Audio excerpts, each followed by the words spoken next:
Global life show में आपका स्वागत है। जो काल अभी गुजरने वाला है वो पितृपक्ष का काल गुजरने वाला है गया में। तो ये बहुत बड़ा महत्व का यानी शिव प्रसिद्ध मेला जो होता है वो है। रिंग पिंडदान की तो होगा, लेकिन यह नहीं के बराबर ही उसे कहा जाए, क्योंकि अभी कोरोना काल चल रहा है और पितृपक्ष मेला पर जिला प्रशासन की ओर से बैंड लगा हुआ है। तो अभी हम लोग चर्चा करेंगे कि जीवन में पितृतर्पण और पिंडदान का क्या महत्व है। तो पितृतर्पण और पिंडदान ये क्या महत्व जीवन के लिए रखता है, खास करके पितृपक्ष मेले के दौरान। देखिए, हम लोग सनातन परंपरा को मानने वाले हैं। सनातन का अर्थ है कि जिसमें कहीं विखंडन न हो, कहीं टूट न हो, जिस सिस्टम में, जिस पद्धति में, जो कभी मिटता नहीं हो, जो जिसमें निरंतरता हो। तो निरंतरता हमारा ये शरीर है, हमारा शरीर तो सनातन नहीं है। एक न एक दिन कहते हैं कि मृत्यु लोक में सत्य है, मृत्यु निश्चित है, इसीलिए कहा ही गया मृत्यु लोक। जिस किसी ने भी ये शरीर धारण किया, यहाँ के ईश्वर ने भी शरीर धारण किया, तो उनको शरीर छोड़ना पड़ा। तो शरीर तो नित्य है, फिर अनित्य क्या है, सनातन क्या है। यदि इस चीज को समझेंगे तो ये शरीर जिस किसी ने धारण किया उनको ये शरीर छोड़ना पड़ा, मतलब शरीर नित्य है। तो फिर अनित्य क्या है, सनातन क्या है। अनित्य और सनातन क्या है, तब तो लोग मजाक उड़ाएंगे कि कहते हैं सनातन पर शरीर तो छूट गया। पर ये सनातन है, ये सिद्धांत सनातन है। सिद्धांत के रूप में भी दृश्य न हो सकता है, पर अदृश्य है। इस चीज को समझना है। इस चीज को समझने के लिए क्या आपको समझना होगा कि ये सारे ऊर्जा का खेल है। ये जीवन क्या है, ये ऊर्जा का खेल है। ये आत्मिक ऊर्जा हमें मिल रही है, हमारा शरीर उससे संचालित है। जिस दिन ये आत्मिक ऊर्जा हमें मिलनी बंद हो जाएगी, हमारे शरीर का संचरण, रक्त प्रवाह, अन्य जितने भी फिजियोलॉजिकल फेनोमेना है, सारे के सारे बंद हो जाएंगे। अब प्रश्न ये उठता है कि ये ऊर्जा का खेल है क्या। तो इस ऊर्जा के खेल को स्टेप बाय स्टेप समझना पड़ेगा।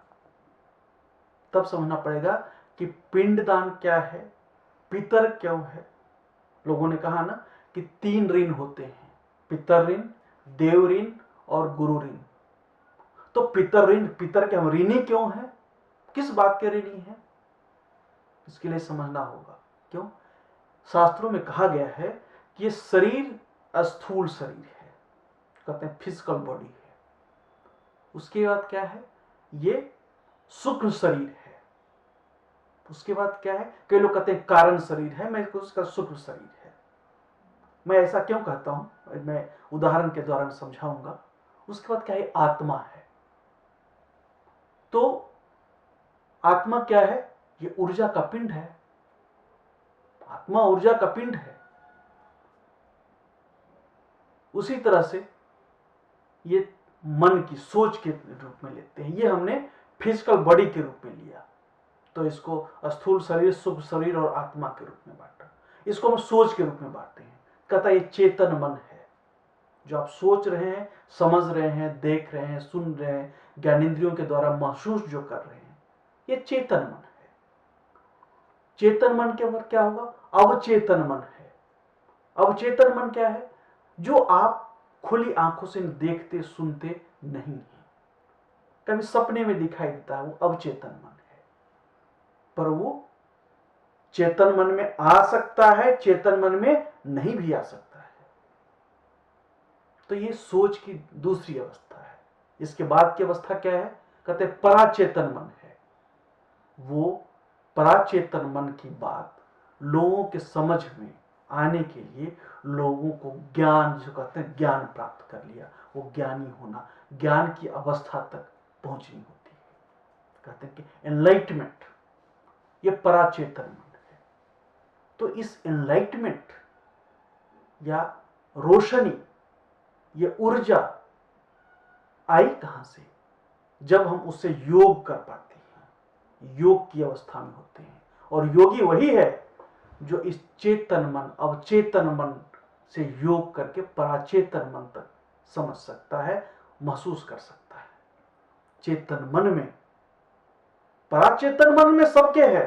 हर प्राणी जो इस जगत में है, सजीव या निर्जीव, जो इस धरती के मूल निवासी हैं, कई धरती के मूल निवासी नहीं है जिनकी चर्चा मैं बाद में करूंगा, पर जो भी प्राणी धरती के मूल निवासी हैं, सब में ये अवस्था होती है। जो निर्जीव है उनमें भी अवस्था होती है, चेतन, अवचेतन और पराचेतन। तो कहेंगे कि अवचेतन मन तो हमने देखा नहीं, पराचेतन मन तो देखा नहीं। फिजिकल बॉडी के रूप में बोलता, स्थूल शरीर तो देख रहे हैं, नहा रहे हैं, धुला रहे हैं, खा रहे हैं, पी रहे हैं, ऊर्जा ले रहे हैं, पर ये सुख शरीर कहां है?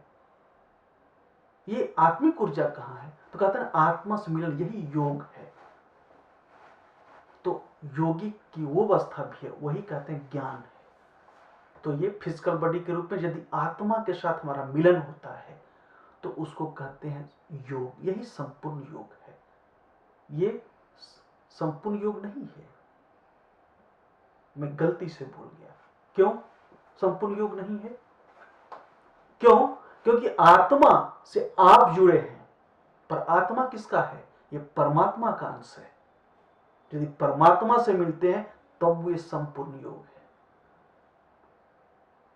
तो ये ऊर्जा और बॉडी, सोच की अलग अलग अवस्थाएं हैं, जो ज्ञात हैं, जो अज्ञात हैं, जो पराज्ञात हैं। तो हमारे पूर्वज हुए, उन्होंने ये शरीर छोड़ दिया, हमने उनको जला दिया, हमने उनको कब्र में नहीं रखा, हमने उनके शरीर को संजोया नहीं, हमने उनको जला दिया। वो पंच तत्व में विलीन हो गए। क्षिति जल पावक गगन समीरा, ये पंच तत्व हैं। तो ये पंच तत्व में विलीन हो गए, पर उनका कर्म था, उनकी सोच थी, उनका परिवार था। कहते नहीं कर्म का लेखा मिटता नहीं है, पर वो अमिट ऊर्जा, अमिट लेखनी वो है कहां? ये वही सूक्ष्म शरीर जो जिंदा है, जो लाइव है, और वो सूक्ष्म शरीर के रूप में मौजूद है। जो किसी किसी को लगता है अरे आज हमारे माँ की बहुत याद है, आज हमारे पिताजी की बहुत याद आई। क्या है? उन्होंने तो शरीर छोड़ दिया, उनका शरीर तो कहीं है नहीं, और न हम लोगों में उसको संजोने की प्रथा है। तो जिसमें इस योग को मानता है, जो इस पुनर्जन्म को मानता है, वो के शरीर संजोने की भी कोई आवश्यकता नहीं है। तो अब जो उनका स्थूल शरीर चला गया, जो सूक्ष्म शरीर है वो एक पिंड के रूप में है। इसीलिए उनको हम एक पिंड के रूप में प्रदर्शित करते हैं। एक सिंबॉलिक है, एक सिंबल है, एक प्रतीकात्मक है। और ये प्रतीकात्मक यूं ही नहीं है, सूक्ष्म शरीर भी बहुत कुछ उनका उसी की तरह है। जैसे मैं एक उदाहरण देता हूं, वैष्णो देवी। देवी की पूजा आप मूर्ति के रूप में करते हैं। अष्टभुजी हैं, 10 भुजी हैं, भुजाएं हैं, अस्त्र हैं, नाक है, नख से पूरा शरीर है, पैर है, हाथ है। लेकिन दूसरी पूजा कैसे करते हैं? उनके पिंड के रूप में, वो पिंड है, मतलब वो सूक्ष्म रूप में है, जो कि इस नंगी आंखों से नहीं देखा जा सकता। उसके लिए ज्ञान की आवश्यकता होती है, उसके लिए योग की आवश्यकता होती है। तो उसी तरह हमारे पूर्वज भी उसी पिंड के रूप में हैं, और उनको वही पिंड के रूप में याद करके दान दिया जाता है। एक और उदाहरण मैं देना चाहता हूं। जैसे हम एक व्यक्ति हैं, हमारा एक कुल है, हमारा एक गोत्र है, और ये गोत्र सबका है, सारे व्यक्तियों का है, कि सारे वर्णों का है, सारे कुल का है। इस बात को आप ध्यान में रखें। ब्राह्मण, क्षत्रिय, वैश्य, शूद्र, चारों का गोत्र होता है। कुछ लोग भूल गए, कुछ कलिकाल के क्लेश में उसको विरक्ति हो गई, ये अलग चीज है, पर होता सबका है। जैसे किसी का गोत्र है पराशर, एक उदाहरण के रूप में मैं लेता हूं। पराशर ऋषि थे, उनकी पत्नी थी। किसी का गोत्र है गौतम, गौतम ऋषि थे, उनकी पत्नी थी गौतम अहिल्या। कश्यप थे, कश्यप ऋषि थे, उनकी पत्नी थी अदिति, अन्य पत्नियां भी थी। पर हम गोत्र मान रहे हैं, पर वो तो है नहीं, फिर किस बात का गोत्र मान? क्यों उनको याद कर रहे हैं, क्यों उनको पिंडदान कर रहे हैं, क्यों उनकी कृतज्ञता जाहिर कर, और क्यों उनको ढो रहे हैं? हम इस गोत्र परंपरा को ढो क्यों रहे हैं? कहते हैं ना कि जब युग परिवर्तन होता है, तो यदि जिन लोगों ने ये बात पढ़ी होगी वो इस बात को अच्छी तरह समझ में आ गया। युग परिवर्तन होता है तो ऋषि मुनि महात्मा जो कहते हैं बद्री निवास करते हैं। उनका शरीर तो कहीं नहीं होता, किस रूप में निवास करते हैं? यही सुख शरीर में निवास करते हैं, और समय अनुकूल होने पे फिर वो स्थूल शरीर धारण करते हैं, और वो अजर हैं, अमर हैं। वो अजर हैं, अमर हैं। ये शुभ शरीर उनका कभी नष्ट नहीं होता है, उनका पिंड कभी नष्ट नहीं होता है, उनकी सोच, उनका गुण उसमें संचित होता है, उनका गुण उसमें संचित होता है। इसीलिए हम लोग अपने पितरों का पिंड दान करते हैं, पिंड के रूप में उनको याद करते हैं और उनके नाम से पिंड दान करते हैं। लेकिन यदि इसी पितृ तर्पण के यदि व्यापकता में जाएं तो लोग कहते हैं कि बालू का पिंडदान दिया जाता है, और इससे भी बड़ी बात जो कहते हैं कि अंतः सलीला फल्गु नदी जो है उसका पावन जल में पांव भी यदि स्पर्श हो जाए तो पितरों को यानी पूर्वजों को मुक्ति मिल जाती है। जैसे स्थान का महत्व होता है, स्थान का महत्व होता है। जैसे मैं एक उदाहरण देता हूं, आप एक नदी के तीर पे बैठे हैं, वनस्पति है, पंच तत्वों का अच्छा समन्वय है, और दूसरे दृष्टांत में आप एक मरुस्थल में बैठे हैं। क्या दोनों पे आपकी सुखद स्थिति समान है? एक जगह आप उद्विग्नता महसूस करेंगे, एक जगह आप शांति महसूस करेंगे। तो गया क्या है? गया गौ से लिया गया है। धरती का क्या कहते हैं, ये धरती गौ की है, मानवों की नहीं है। धरती को गौ कहा गया है, धर्म को पशु बैल कहा गया है। ये धरती गौ है, हम मनुष्य उसके संरक्षक हैं, मनुष्य उसका मुख्य संरक्षक है, पर धरती मूलतः गौ की है। तो गौ का तत्व यदि वहां और अच्छा है, और गौ मोक्षदायिनी है। कहते हैं कि बकरी का भेड़ का पूंछ पकड़ के मुक्ति नहीं मिलती है, गौ का ही पूंछ पकड़ के मिलती है। तो गौ गया शब्द से, कई लोगों ने इसको असुर से जोड़ दिया, गयासुर के नाम से। बोले यही तो कलिकाल में आकर हुआ है। बहुत सारे शास्त्रों में परिवर्तन कर दिया, बहुत सारे मंत्रों में परिवर्तन कर दिया, बहुत सारे कर्मकांड में परिवर्तन कर दिया कलिकाल में आके। बोला गया जो गया असुर के नाम पे, ये गया गौ के नाम पे है, और यहां गोपाल है। गोपाल कौन? स्वयं विष्णु। तर्पण, पितृ तर्पण की आवश्यकता। क्यों? कि पितृक जो ऊर्जा है, जो मैंने कहा पिंड है, यदि उसमें उद्विग्नता होगी तब पितरों को अशांति महसूस होगी। और शांति कहां मिलेगी? जब वो गौ के संग होंगे, और जहां विष्णु का आशीर्वाद होगा, जहां विष्णु का चरण होगा, जहां विष्णु का पद होगा।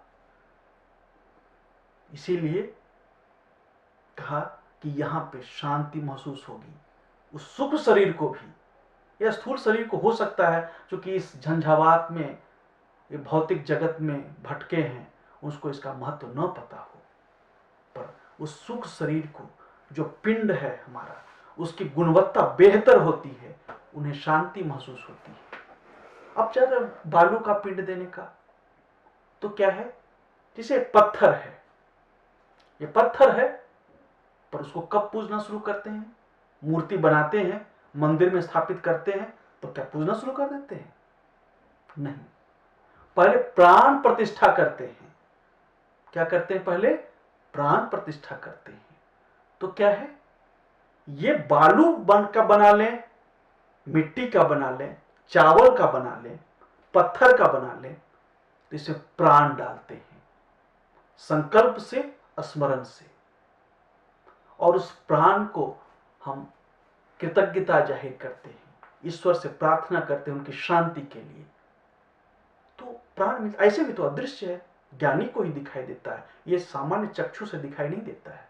कहते हैं उसके लेंस, जैसे वायरस है, कोरोना वायरस हुआ, लोगों को बीमारी हुई, लोग बीमार हुए, कई लोग मरे, पर किस किसने कोरोना वायरस देखा? किस चीज से कोरोना वायरस देखा? नहीं देखा। अब प्रश्न, पर किसी ने तो देखा। किसने देखा? जिसके पास वो इलेक्ट्रॉन माइक्रोस्कोप था, जिसका लेंस का पावर इतना स्ट्रॉन्ग था, उसने उस वायरस को देखा। वायरस को देखने के बाद किसी ने कहा एक क्राउन सेप्ट है, किसी ने कहा कोई नाम दिया, अपनी सोच के अनुसार देखा, उसका विश्लेषण उसने अपने अनुसार किया। पर ये नेगेटिव प्रोसेस का क्राउन कैसा? क्या ये है? थॉर्न है, ये कांटे हैं जो मानवता को चुभ रहे हैं, ये नेगेटिव एनर्जी है। तो उसी तरह से ये आत्मिक ऊर्जा जो इस पिंड में है वो दिखाई नहीं देता है। जो पॉजिटिव फोर्स है विष्णु का, जो पॉजिटिव फोर्स है गौ का, वो दिखाई नहीं देता है।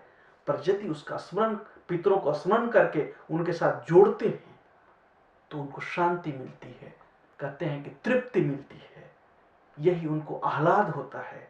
इसीलिए इसका महत्व है। लेकिन ये भी है कि पिंड वेदियां हैं।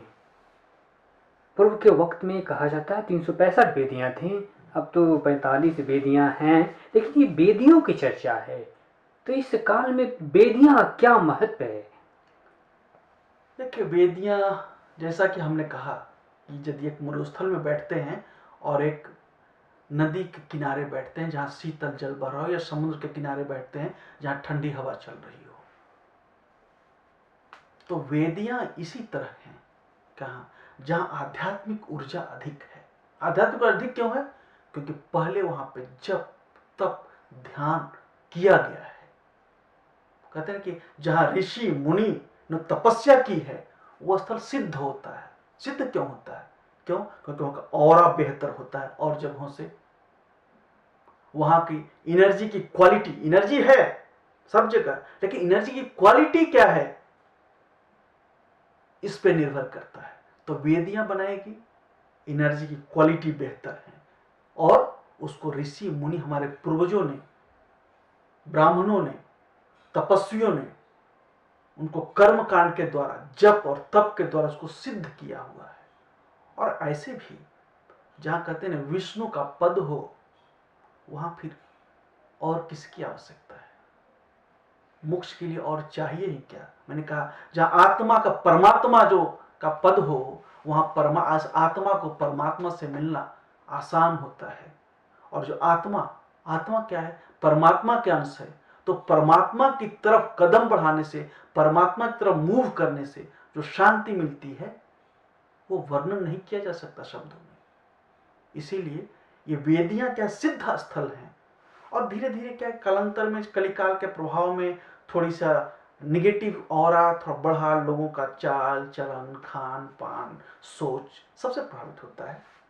तो धीरे धीरे वेदियां कम हुई, और फिर भी इन वेदियों का महत्व है। वेदियां सिद्ध स्थल हैं, इसलिए वेदियां को चर्चा होती है, वेदियों को माना जाता है। गया जी भी कहा जाता है गया को। उसके आगे अजी संबोलिक शब्दों में कहें या आदर्श के रूप में कहें तो गया जी कहा जाता है। गया जी, गया नहीं गया जी, जो बाहर के लोग गया जी कहते हैं। और इस गया जी में जो है प्रेतशिला है, रामशिला है। तो इन तमाम जो ऐतिहासिक है जगह, उसकी क्या खासियत है? नामों से पहले लेते हैं गया जी, गया जी के बाद प्रेतशिला, रामशिला और अन्य जो हैं। इसे गया में आप पाएंगे, देखेंगे कि आप छोटे से, अपने उम्र से कम लोगों को, बच्चों को भी जी से पुकारते हैं। यहाँ की एक परंपरा है। परंपरा का कारण क्या है? कि जिसके प्रति श्रद्धा है, जिसके प्रति श्रद्धा है, कहा जाता है कि ये मोक्षदायिनी है। मोक्ष में गौ का स्थान हमारे शास्त्रों में क्या है, वो उसके उल्लेख की आवश्यकता नहीं है। तो जो श्रद्धा है हमारे मन में, तो उसमें जी शब्द लगाते हैं, गया जी। दूसरी चीज जो, अच्छा एक चीज मैं यहीं पे क्लियर करना चाहूंगा, गया जी आपने संबोधन की बात की, लेकिन कुछ लोग जो कह रहे हैं कि गया सूर थे, उसके नाम पर गया जी है, ऐसा भी? असुर की है चर्चा, लेकिन जैसे कहा ना, गया सूर थे, ऐसा भी है? ऐसा है चर्चा। जी। कहा ना कि जब द्वापर के में सारे असुरों का अंत हो गया, परीक्षित राजा हुए, जन्मेजय हुए, प्रलय हुआ और कलयुग शुरू हुआ। कलयुग क्यों कहा गया? क्योंकि कली के गुण, अवगुणों की अधिकता थी। कली का अवगुण क्या है? क्लेश, कलह और बहुत सारे अवगुण हैं। तो कली का जैसे जैसे कली बढ़ता गया, समय बीतता गया, कली का प्रभाव बढ़ता गया। ये एक आध्यात्मिक बात है। फिजिकल बात ले, कई जगह मंदिर बने और मंदिर के ऊपर मस्जिद बना दिया, आप उसी मस्जिद के नाम से जानते हैं। तो यही हाल ये फिजिकल रूप में हुआ, पर यही हाल आध्यात्मिक रूप में भी हुआ। पहले आध्यात्मिक रूप में हुआ, तब फिजिकल रूप में हुआ। इस बात को आप गांठ बांध लें। आध्यात्मिक रूप में क्या हुआ? पहले गया, अब गया के ऊपर सवार हुए गया असुर, गाय के ऊपर असुर सवार हो गया, उसने अपनी इमारत खड़ी कर दी। इसलिए इसमें तथ्य नहीं है, कहानियां कई सारी बनी। And press the bell icon